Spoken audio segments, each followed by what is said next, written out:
It was 1952, and Elizabeth Alexandra Mary Windsor was just 26 years old and visiting Kenya when she ascended to the British throne on the death of her father, George VI.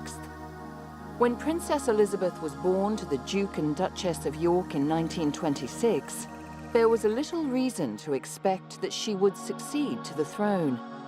But the abdication of her uncle, the Prince of Wales, in 1936 brought her father to the throne.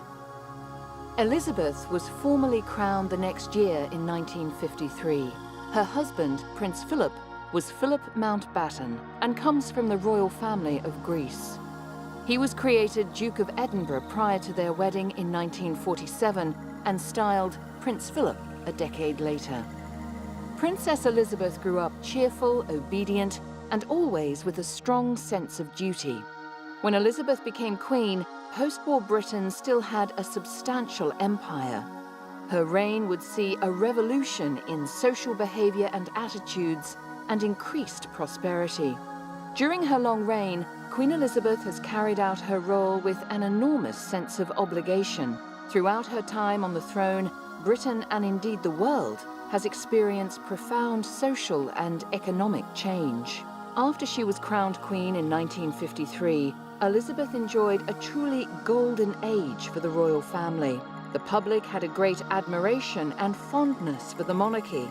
The young Queen Elizabeth was beautiful, worldly, and her life mirrored what many thought to be a fairy tale.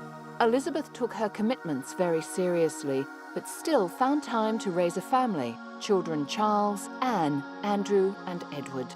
But increasingly aware of the role of the monarchy, she favored simplicity in court life and took an informed interest in government business.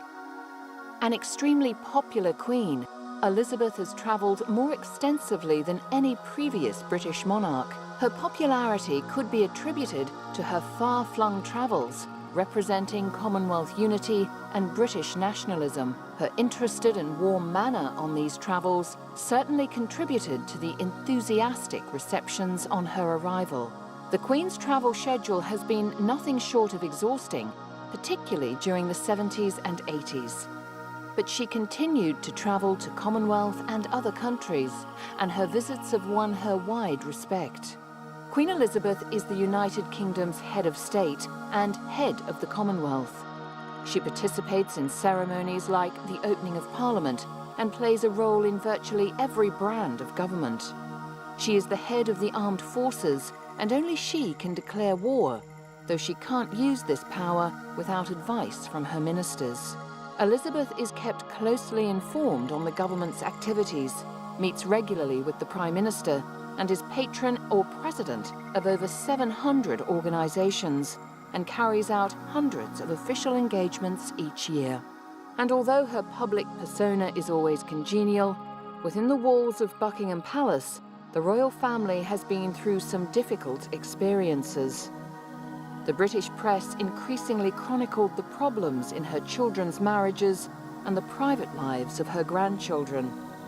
Despite divorce, death, and scandal, Britain's Queen has always remained composed during these testing times, and for the most part has retained the respect of the nation. In 2002, the Queen celebrated her Golden Jubilee, marking 50 years as monarch. That same year, she lost her sister, Princess Margaret, and her 101-year-old mother, Queen Elizabeth, the Queen Mother. Decade after decade, Her Majesty Queen Elizabeth II continues to work full-time in the job she has held since 1952.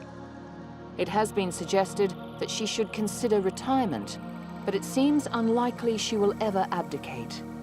Royal watchers believe she will faithfully serve her country for as long as she lives.